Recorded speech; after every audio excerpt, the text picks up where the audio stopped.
Sorry po Gustong gusto ko man pero hindi ako pwedeng lumapit sa inyo eh. Sana po gumising na kayo. Para pwede niyo na ulit akong maging anak. Para makahingi ako ng mahigpit na yakap.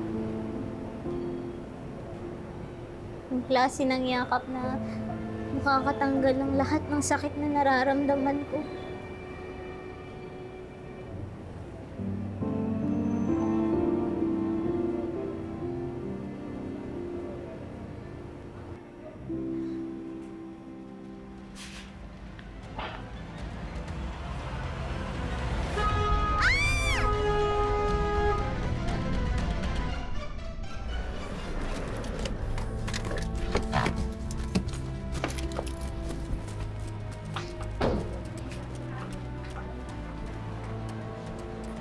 Pasalamat ka, hindi kita tinuluyan dyan. Now, walk away. At kung ano man yung pinaplano mo, wag mo nang ituloy. Hindi naman ako pupunta kay si Ramir eh. Sino bang niloloko mo, ha? Lilet naman. Huling-huli ka na. Nagsisinungaling ka pa. Manang-mana ka talaga sa nanay mo. Nanay ko ho? Kilala niyo kung sinong nanay ko?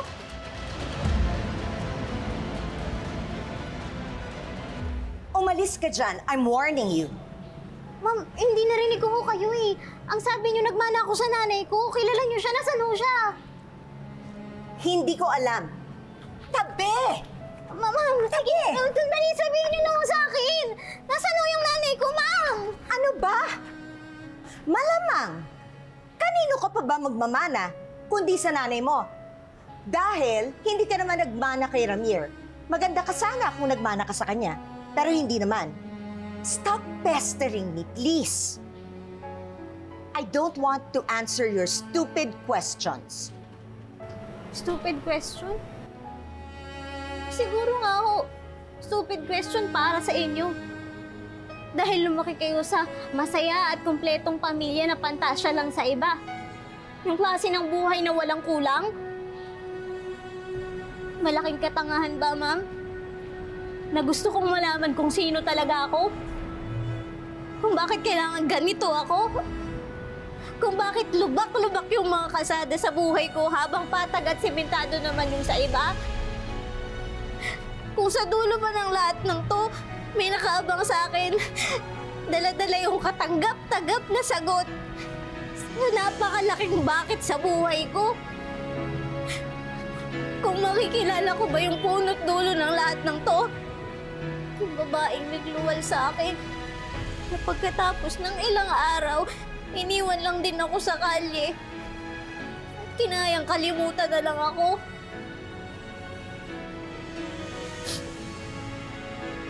Ang dami-dami kong tanong para sa sarili ko eh. At habang tumatagal, mas lalo lang hong dumadami. Sana nga ako bar exam na lang to. Dahil kahit gaano pa ho kahirap yung tanong, alam ko sa sarili ko na hindi ako tatayo sa upuan ko hanggat hindi ko napupunan ng tamang sagot yung mga tanong na yun. Kaya ma'am, sabihin niyo na ho sa akin kung sino nanay ko. Ma'am, sandali po. Sabihin niyo, don't Touch me! Ma'am, sandali ho. Ma'am, sige na, sagutin niyo na ho yung tanong ko. Jesus Christ! Okay, okay! Ang nanay mo, I see, hindi ko alam. Pero sabi niyo ho kanina. Ito lang ang alam ko tungkol sa nanay mo. Pokpok siya. Dahil kayo lang ang may lahi ng mga malalandi. Alis! Alis dyan! Ma'am, nakakisturbo na po kayo. Aalis na ako pero itong bubwit na to nakaharang oh. Pwede ba paalisin nyo na? Nakakaistorbo, nakaharang oh. Go away!